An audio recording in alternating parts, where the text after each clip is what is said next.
cumprimentar as pessoas que fazem parte aqui do nosso palanque. Em nome do Silvestre, eu quero cumprimentar a todos, nosso país da CUT, teremos que cantar os parabéns para a nossa cidade, agradecer à Câmara de Vereadores pela parceria que nos tem dado junto à nossa administração. Sem a Câmara de Vereadores é impossível acontecer as coisas dentro da administração. Então, muito obrigado a cada um de vocês, vereadores, que está presente na nossa administração. Agradecer os nossos secretários, que são nossos parceiros, colaboradores. Cada um de vocês, muito obrigado pelo trabalho que vem desempenhando junto à Prefeitura de Alto Horizonte em prol de uma boa administração para o nosso município. Quero agradecer também a nossa primeira-dama, Marina, assistente social, pelo trabalho que vem desenvolvendo frente à assistência social. Muito obrigado pelo seu trabalho. E quero agradecer também todos os pastores que estiveram presentes aqui no culto ecumênico hoje. Muito obrigado a vocês por ter trazido a mensagem de Deus.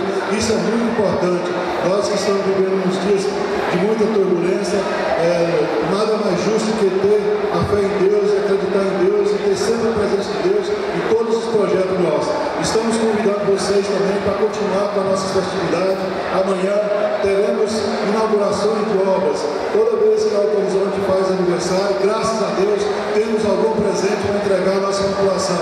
E amanhã teremos vários presentes para entregar à nossa população em forma de agradecimento a todos vocês que têm contribuído com a nossa administração. Então fica aqui o meu abraço a cada um de vocês.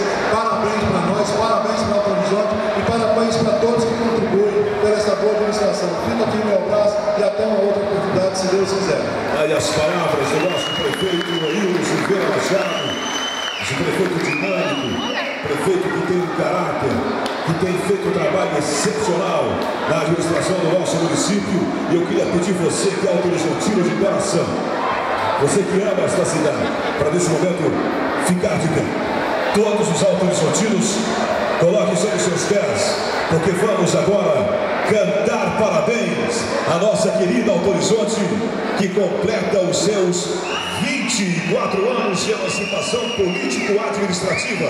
A nossa querida Alto Horizonte, essa Alto Horizonte que tem trazido orgulho para a nossa gente, para o nosso povo e para todos que amam esta terra. A Alto Horizonte hoje é uma cidade de destaque no cenário nacional e, claro, graças a você que faz parte dessa história. Portanto, senhoras e senhores, faltando 1 minuto para meia-noite, para 0 horas do dia 16 de janeiro de 2015, aonde a nossa cidade completa 24 anos, vamos com a Orquestra